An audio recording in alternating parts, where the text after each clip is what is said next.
Hey guys, welcome back to the channel.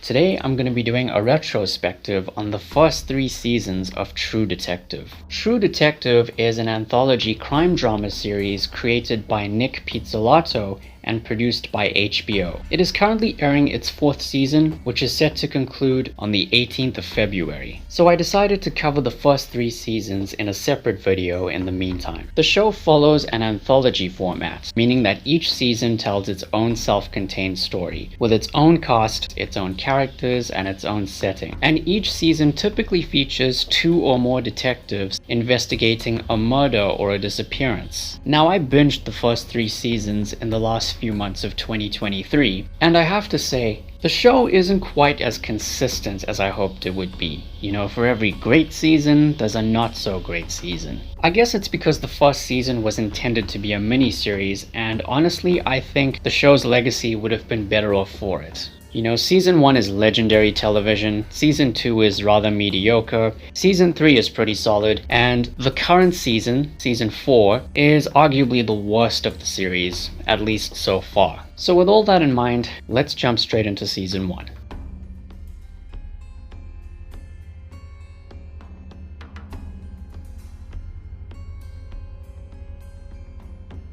So in season 1, a pair of Louisiana State Police detectives, that being Rust and Marty, investigate the murder of Dora Lang, while pursuing a serial killer with occult links. Season 1 still is, and probably always will be, the best season in the entire series, and there's a ton of reasons for this. The first being the non-linear narrative, as the story is told over 3 specific timelines. The first one being 1995, when Rust and Marty are first pursuing the case. The second timeline focuses on the aftermath of the case, and the third timeline is set 17 years later, essentially making it the present-day focus of the story. Then you have the 2 main characters, Rust and Marty. Rust is played by Matthew McConaughey, and is a gifted but deeply troubled detective due to his tragic past. As a solitary cynic and a pessimist, he believes that human beings are nothing more than sentient meat. And in his spare time, he obsesses over every single detail of the crime, hoarding evidence and keeping extensive notes. His partner, Marty, played by Woody Harrelson, is currently in the midst of a midlife crisis. Longing for his glory days and fretting over turning 40, he is attracted to younger women and struggles with marriage infidelity as a result. And the best part about these 2 characters is the stark contrast between the 2 of them. You know, while Rust claims to be a pessimist, his actions actually say otherwise. And while Marty appears to be cheerful and optimistic, his actions, of course, say otherwise. They're easily the 2 best characters in the entire True Detective series, and that in of itself is made even better by the incredible performances and chemistry of Matthew McConaughey and Woody Harrelson. The season's pacing is also surprisingly crisp, with 8 episodes, each of which ranges between an hour to 80 minutes. Not once do you ever feel the length of it, especially since the story is told over 3 timelines. Cary Joji Fukunaga did an excellent job directing all 8 episodes.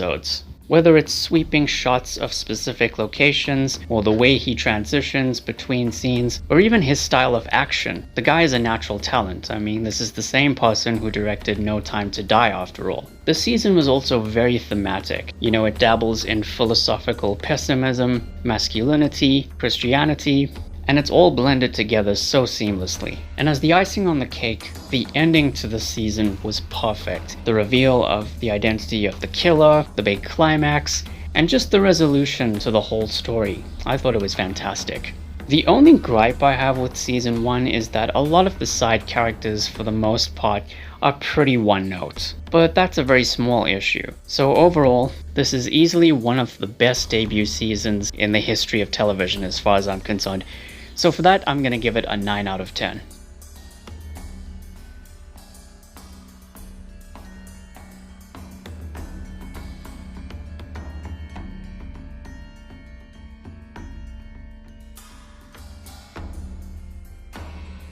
So season 2 takes place in California and focuses on the interweaving stories of 3 police officers who are investigating the murder of Ben Casper, a corrupt city mayor. This season was, to put it bluntly, a disappointment. It wasn't terrible, I think it's just okay, but it could have been so much more. So let's get into the stuff I liked. Firstly, the change in format. Instead of focusing on 3 specific timelines within the same story, the events of Season 2 are all set in one timeline and are told from different perspectives. I also liked the 4 main characters of this season. First you have Ray Vallecro, played by Colin Farrell. Ray is an unhinged, burnt-out detective struggling with alcoholism, drug addiction, and the sense of authority that comes with being affiliated with law enforcement. He is also fighting for custody of his son Chad and works as a muscle man for a gangster by the name of Frank Semyon.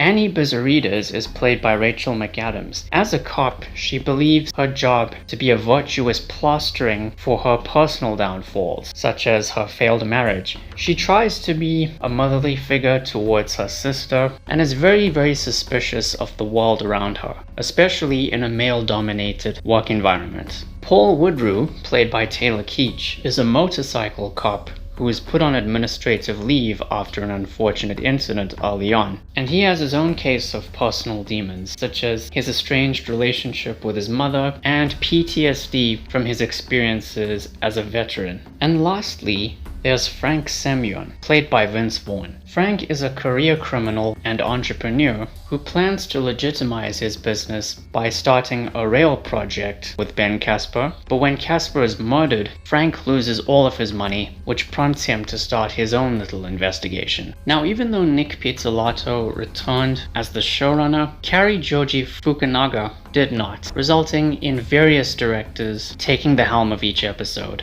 And they do a pretty good job. This season has it all in terms of good cinematography, good action sequences, good music, and of course great performances from the cast as well. However, this season has a ton of issues, namely in terms of the writing and the pacing. The pacing isn't quite as refined as Season 1's pacing. The premiere episode does a great job in introducing us to the characters, but at the expense of the plot. Something major happens around the halfway mark, and then there seems to be a bit of a time jump afterwards, resulting in somewhat of a reset for the plot. And the finale spends what feels like an eternity trying to wrap everything up in almost 90 minutes. On top of all that, there's a few contrivances in the plot. The identity of Ben Casper's killer was so obvious from the get-go, and while the finale did have some interesting ideas, on the whole, it ended the story on a very anticlimactic note. So yeah, this season as a whole wasn't very good, but I guess HBO is to blame for pressuring Nick Pizzolatto into developing a second season with a very tight deadline. This came out almost a year and a half after the first season.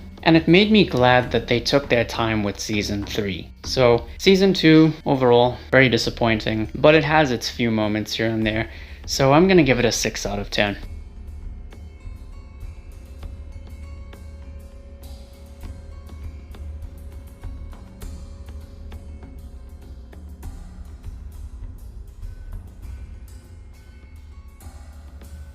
So last but not least, we have Season 3. Set in the Ozarks and spanning 3 decades, the story focuses on 2 partner detectives who investigate a macabre crime involving 2 missing children. This season, to me, was a huge improvement over Season 2, and arguably a return to form for True Detective as a whole. And I think this is due in large part to Nick Pizzolatto and HBO taking their time with this one and not rushing it like the previous season. Season 1 premiered in 2014, Season 2 premiered in 2015, and Season 3 didn't premiere until 2019. And I wish it had gotten more recognition than it ended up receiving. There was a huge drop in viewership following the huge gap in between Seasons 2 and 3, and I think just the reputation of Season 2 in general. The first thing I liked about Season 3 is its attempt at balancing old and new ideas.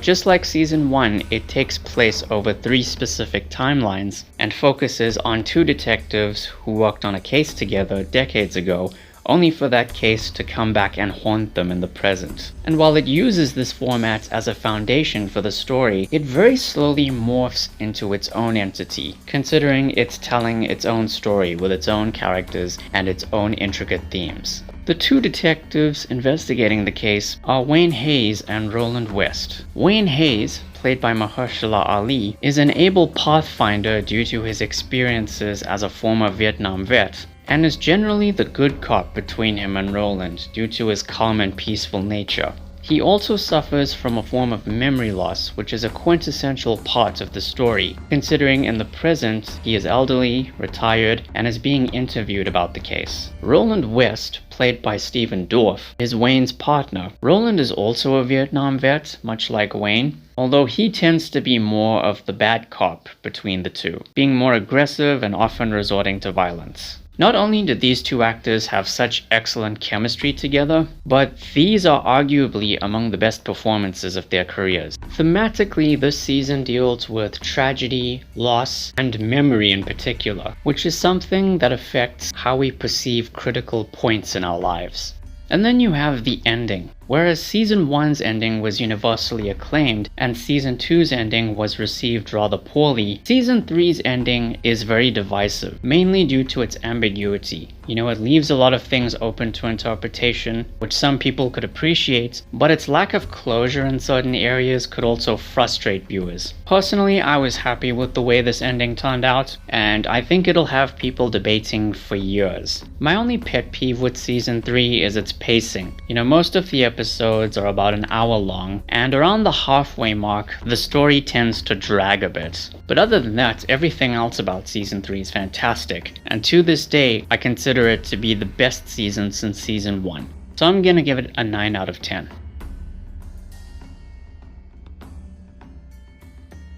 So yeah, that was my retrospective on seasons 1 to 3 of True Detective. Next time I'm going to be reviewing season 4 of True Detective, so look forward to that very soon. Thank you all for watching, guys. Please be sure to like the video, share it and subscribe, ring the bell, take care, and I'll see you soon.